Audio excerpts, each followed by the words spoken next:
خبز أسمر صحي من غير استخدام ولا نتفة سكر.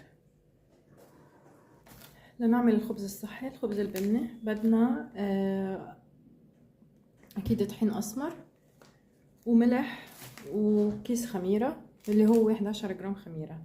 هون أنا لما قست 750 جرام أنا بستعمل طحين قمح بني، طحين شانا فيه 750 جرام، قستن طلعوا 7 كبايات اللي هو الكوب المعياري. نضيف عليهم ذرة خميرة، أنا بضيفها دغري لأنه متأكدة من الخميرة. نص ملعقة ملح. أنا ما بضيف سكر لأنه بدنا نعمله يعني خبز صحي، بدناش سكر فيه. الخميرة مع بعض.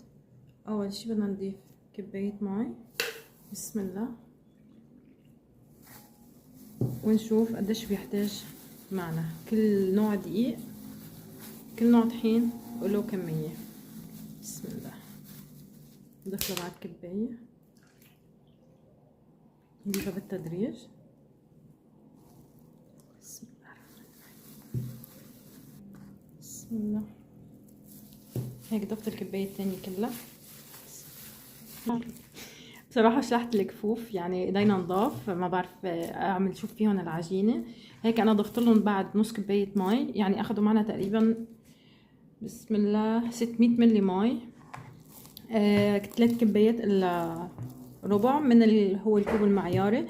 بدي اياه بهيدي الطريقة، تكون هيك السماكة تاعيته، التكستشر تاعيته بس. وبدنا نعجنه كتير منيح، نعجنه بس كتير منيح لنطلع الجلوتين اللي فيه. بسم الله. هي بدنا اياها هيك تكون التكستشر تاعيتها تلزق شوي، بس نتركها ترتاح 10 دقايق وبدنا نرجع نشكلها. نتركها ترتاح 10 دقايق نرجع نشكلها. ممكن تمسكيها.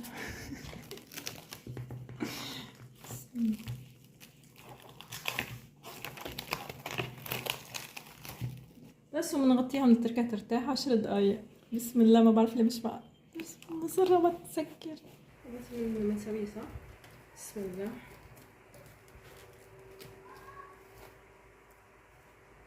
ايدينا شوية طحين بنصير نعملهم كرات صغيرة.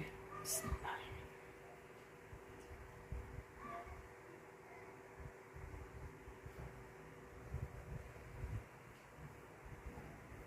عملناهم كلهم. فيكم تتحكموا بالقطع الرغيف اللي بدكم اياه.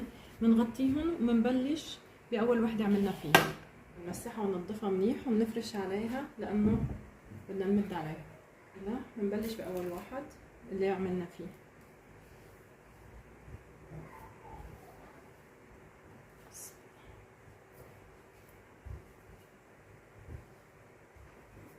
في بنخلصه وبنحطه على جنب وبنغطيه.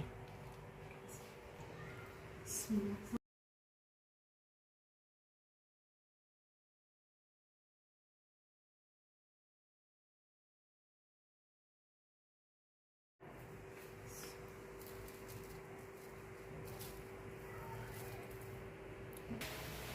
هيك بعد ما خلصنا الكمية كلياتها بدنا نبلش ناخد بأول واحد عملناه.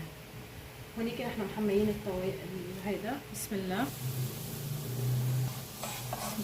10 ثواني وبنقلب.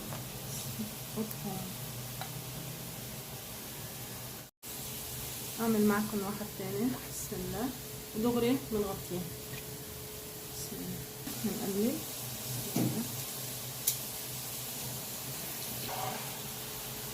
بنقلب. بسم الله.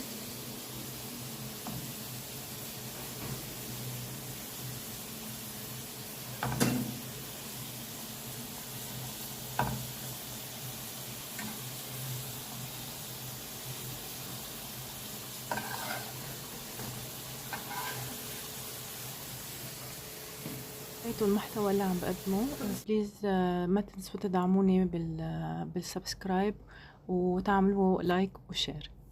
باي باي.